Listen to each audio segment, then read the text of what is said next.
this one is repping. Oh my God, if I die, I'm a legend. When they lay me down to rest.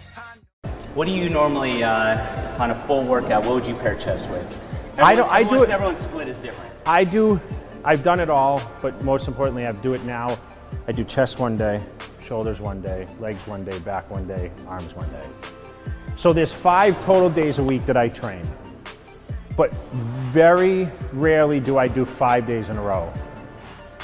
And that's because of the travel. But if travel weren't an obstacle, would you train Monday through Friday and rest on the weekend? You'd still break it up? Usually not more than 3 days in a row.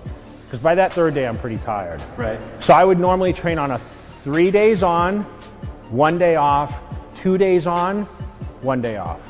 And through your whole career, you've only done 1 body part per week? No. I've done, yes, once every 5 to 7 days. Yeah. I've never done twice a week, like arms a week. I train. I don't believe in that. That's a farce to me.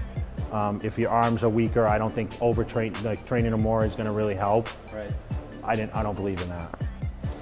How do you, what's your philosophy then on, if you're trying to bring up weak body parts, as far as the amount of energy focus that you put into your strong body parts versus weak body parts? Let's say whatever it was. Let's say if you were trying to bring up your arms, how would you devote more energy attention to that?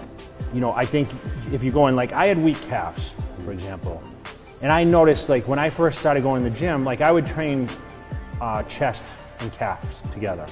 So I would go in the gym and I would hit calves first. I would put all my energy into doing the calves, and my calves started to grow. Instead of starting with chest and then at the end, because no matter what, at the end of the workout, you throw in these smaller, you're not gonna train as hard as the beginning. Right. Okay? You go in the gym, you hit that body part. But I think, you know, with those kind of things, remember, it's just consistency of getting in the gym and training, mind to muscle connection, doing exercises that not necessarily what Jay Cutler or Ronnie Coleman do.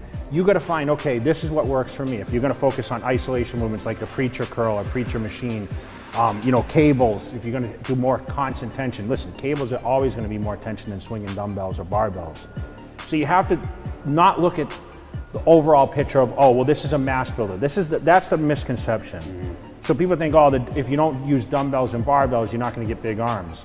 You'd be stunned at these guys that built arms with cables and lightweight. Cool, man. Well, this was cool for me. I mean, no matter how long I've been training, I'm always curious to see different people's perspectives, and you know, I think everyone kind of has their own way of doing it, and you kind of pick and choose.